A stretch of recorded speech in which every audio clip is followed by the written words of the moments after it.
বারবার বলছি আমি শুধু নিজের বেবির ফিউচার সিকিউর করতে চাই। ও জন্মালে তো দিয়া আর আকাশদারি হবে, কিন্তু ধরো ওরা যদি ওকে না মেনে নেয় তখন কি হবে? বাহ, এই ছেলেম দেখছি ভালোই বুদ্ধি রাখে।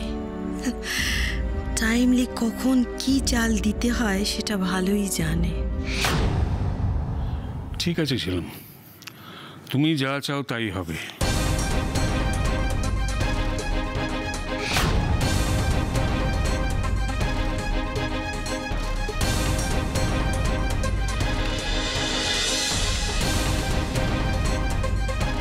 তুমি যখন ইরাবতী আর আকাশের সন্তান নিয়ে এতটাই উদ্বিগ্ন, তখন আমি এই কোর্ট পেপারে সাইন করে দিচ্ছি। তোমার গর্ভ যে বেড়ে উঠছে, আমার সম্পত্তির অর্ধেক অংশ সে পাবে।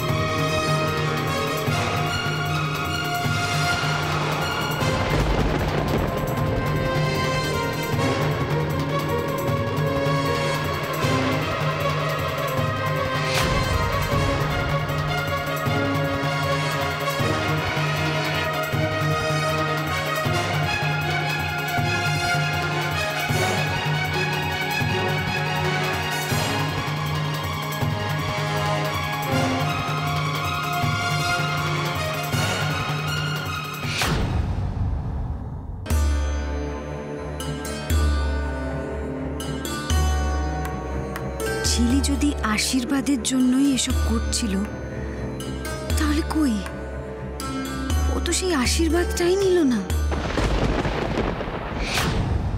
কি দি, কেমন দিলাম বল? কত স্মুথলি অর্ধেক প্রপার্টি নিজের করে নিলাম, দেখলি? এবার তোর ঘরে ঢোকার পালা। এবার তোর লাইফের সব আনন্দ আমি এনজয় করব, আর তুই আমার জায়গায় দাঁড়িয়ে দেখবি সব হারালে কেমন লাগে।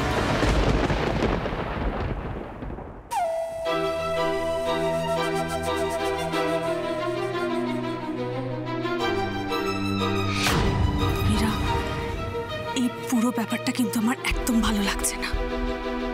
আমি তোর আর ডাক্তারবাবুর সব কথাই শুনেছি।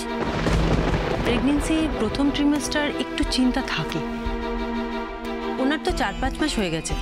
জানিস, আমার না আগেও সন্দেহ হয়েছিল। ঝিলি, তুমি দেখেছো তো কি যে করো না। আর ঝিলির এখনকার ব্যাপার স্যাপার দেখে তোমার মনে হচ্ছে নির্ঘাত একটা কোনো গন্ডগোল আছে।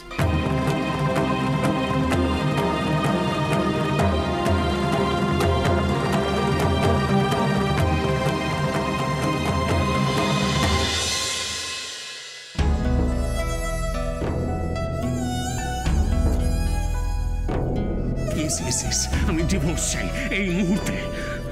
তোমার মতো মহিলাদের সঙ্গে আর একটা দিনও থাকা সম্ভব নয়। যাও, বেরিয়ে যাও, গেট লস। ইরাবতীকে আজ আমি একাই আশীর্বাদ করলাম দেবী। ভেবেছিলাম এই দিনটায় অন্তত আমরা দুজনে মিলে আমাদের ছেলের বউকে আশীর্বাদ করব, কিন্তু সেই সৌভাগ্য আমার হলো না।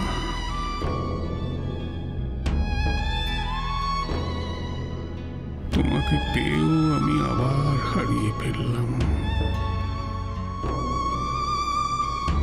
চলে গেলে আবারও তুমি আমাকে ছেড়ে, তোমার সংসার ছেড়ে। কেন দেবী, কেন এত অভিমান তোমার? দেবী, এখনো কি আমাকে ক্ষমা করা যায় না?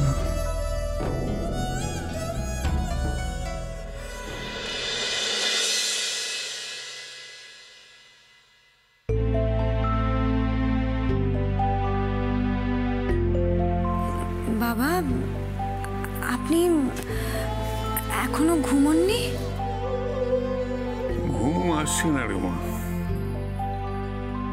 মনটা এত বিচলিত হয়ে আছে,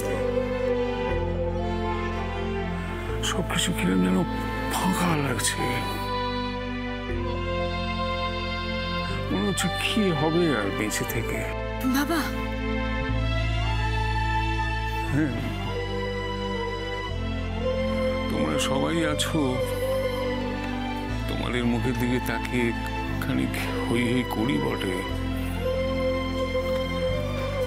কিন্তু দেবীর অভাব পূর্ণ হয় না। সবকিছু থেকেও মাঝে মাঝে মনে হয় যে কিচ্ছু নেই। আমি যে ওর জন্যই অপেক্ষা করে আছি এটাও বুঝলো না। সেই অতীতকেই আঁকড়ে রইল।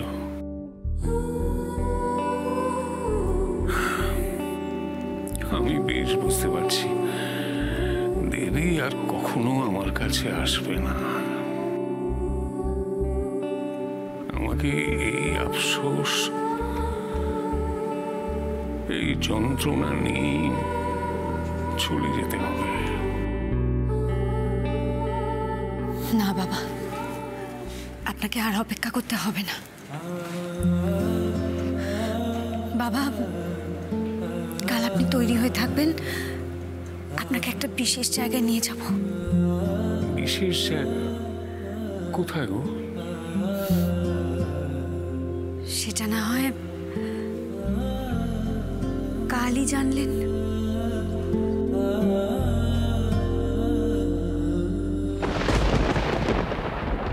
ইরাবতী কোথায় নিয়ে যেতে চায় ওনাকে?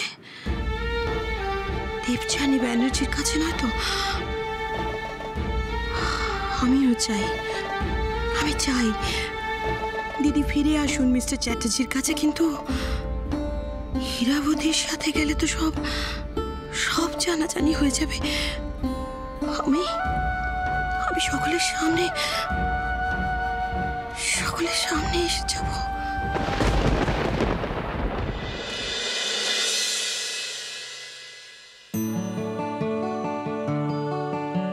বাবাকে যে সবটা বলে দিতে পেরেছি এটাই শান্তি। এবার কালকে ভালো মার সঙ্গে দেখা করতে পারলেই হলো।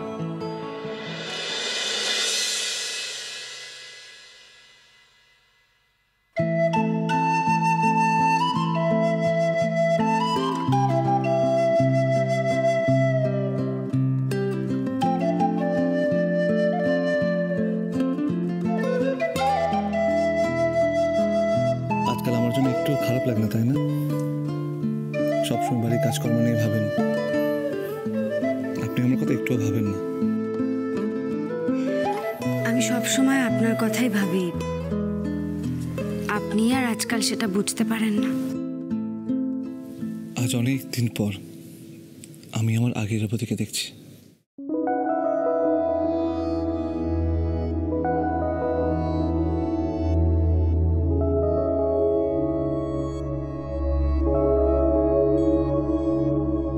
আপনার কাল অফিস আছে না? হ্যাঁ আছে তো, একটু দেরি হলে হবে। আমি আমার ওয়াইফের জন্য এটুকু তো করতেই পারি।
cholo, cholo, cholo, cholo, paltai.